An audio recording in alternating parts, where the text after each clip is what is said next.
Hello friends, welcome back to this channel. दोस्तों, इस video में पंजाब नेशनल बैंक देश का दूसरा सबसे बड़ा बैंक जिसके बारे में हम बात करेंगे।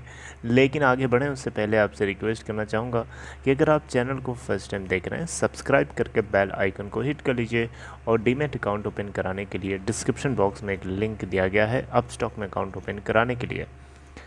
पंजाब नेशनल बैंक देश का दूसरा सबसे बड़ा बैंक, जिसके अंदर भारत सरकार 73.15% की होल्डिंग करती है।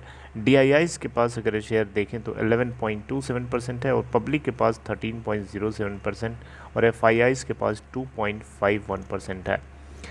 दोस्तों, अगर हम आज बात करें पंजाब नेशनल बैंक, आज 12:45 का स्टेटस अभी आप लोगों के साथ शेयर करना चाहूँगा। देखिए, अभी आज ओपन हुआ 40.45 के ऊपर, 40.55 का हाई और 40.05 का लो। 1,36,36,728 वॉल्यूम है। अगर हम आज के ओपन प्राइस को कंपेयर करें प्रीवियस डे क्लोजिंग प्राइस से, तो लगभग आप देख सकते हैं 55 पैसे की गैप अप ओपनिंग हुई है। इसके बावजूद भी ये 40.05 का लो बना ही डाला। मार्केट कैप 44,209 करोड़ रुपए है। इसका 52 वीक हाई है 46.35 का और लो है 26.30 का। ये स्टॉक एक्चुअली में देखा जाए तो लोगों को इतना ज़्यादा मैं बोलूँ, ये बोलना मेरे लिए कम है, इतना ज़्यादा फ्रस्ट्रेट कर चुका है कि कोई इसकी हद नहीं है, कोई इसकी सीमा नहीं है। ये एक्चुअली में पॉइजनस स्टॉक है। एक तरीके से अगर हम देखें तो एक तरीके का जहरीला है। ये एक पॉइजनस स्नेक के तरीके का है, जो एक बार डस लेता है तो आदमी की सीधे मौत हो जाती है। ऐसी कुछ सिचुएशन है। ये स्टॉक इतनी ज़्यादा हद पार कर चुका है कि कोई पॉजिटिव न्यूज़ आती है उसके बावजूद भी ये ऑपरेटर्स के कंट्रोल में रहता है। वो जैसे चाहते हैं वैसे ही इसको चलाते हैं। इसकी औकात नहीं है इस स्टॉक की कि ये ऑपरेटर्स के खिलाफ जा कर के कुछ नया करके दिखाए। अभी आपको एक खबर शेयर करूंगा। क्रिसिल की तरफ से क्रिसिल रेटिंग एजेंसी की तरफ से इस कंपनी के टीयर 2 कैपिटल्स बॉन्ड्स को लेकर के एक बढ़िया अपग्रेडेशन किया गया है। रेटिंग ने अच्छा खासा इसके आउटलुक को लेकर के स्टेबल और अपग्रेड किया है रेटिंग के अंदर। इसके बावजूद भी कंपनी के अंदर, बैंक के अंदर हमें कोई तेज़ी दिखाई नहीं दी। जबकि आप इंडाइसेस को देखेंगे, एनएसई बीएसई दोनों अभी आज की मार्केट में ज़बरदस्त हाई बनाए पड़े हैं, जबकि इसके अंदर वही मुर्दे की चाल चल रहा है अभी भी। इससे पहले जब स्टॉक इंडाइसेस जो है रिकॉर्ड हाई बना रहे थे, तब भी ये मुर्दे की चाल चल रहा था। बाकी बैंक्स तेज़ी से चल रहे थे। कनारा बैंक भाग रहा था, यूनियन बैंक भाग रहा था, जबकि इससे छोटा माना जाता, लेकिन इससे ज़्यादा अच्छी परफॉर्मेंस तो यूनियन बैंक है। इसकी मार्केट कैप देखिए 45,000 करोड़ रुपए मान लेते हैं। और इससे अच्छे छोटे छोटे स्टॉक्स हैं। सुज़लोन एनर्जी है, इससे ज़्यादा बेटर मुझे लगता है। सुज़लोन एनर्जी मार्केट कैप जरूर उसकी कम है, लेकिन इसकी तरह परफॉर्मेंस नहीं है उसकी, इससे लाख गुना बेटर है ये स्टॉक। दोस्तों, इसकी सबसे बड़ी प्रॉब्लम ऑपरेटर्स की कैप्चर में बहुत बुरी तरीके से गिरा हुआ है। और इसकी अभी सबसे बड़ी जो प्रॉब्लमेटिक सिचुएशन कहाँ से कहाँ है मैं डिस्कस करूँगा। लेकिन आइए थोड़ी सी मैं आपको खबर के बारे में अपडेट कर देता हूँ।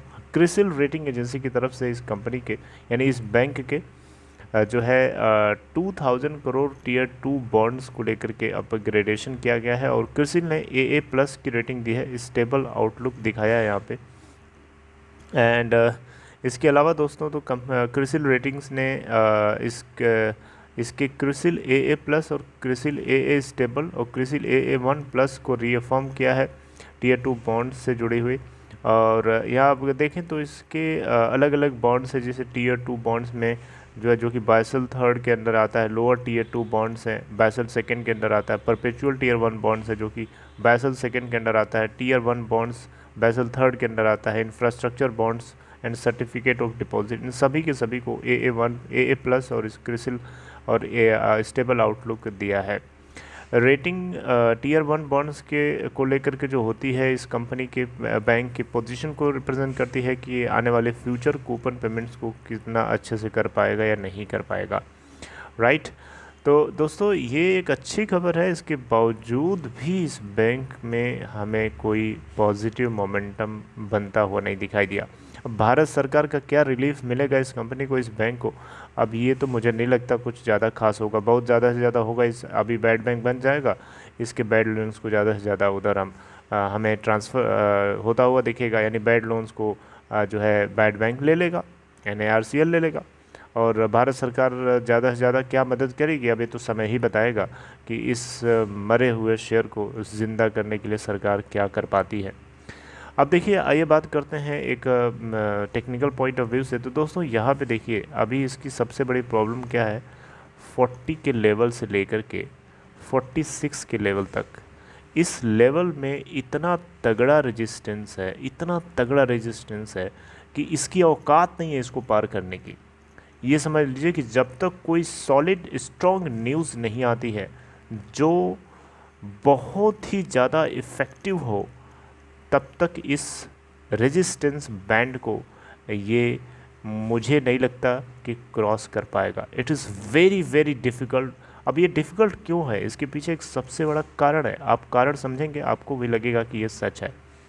कारण ये है दोस्तों कि ये जब जब 40 के अबव गया है, 46 के आसपास जब जब ये मंडराते हुए गया है, तब तब ये वहाँ पे टिका नहीं है, वहाँ से लुढ़का है। और ये एक बार नहीं, कई दफ़े की बात है। अगर आप मेरी वीडियोस को देखते हो शुरू से तो आपको पता भी होगा, मैं कंसिस्टेंटली अपडेट भी करता रहता हूँ। कई दफ़े 46 के लेवल तक गया है, वहाँ उसको छुआ है, छू करके नीचे गिरा है। मतलब ये खेल चल रहा है एक तरीके से, जाता है 46 के लेवल के आसपास, घूमता है, घूम घूम के नीचे गिरता है, घूम घूम के नीचे गिरता है।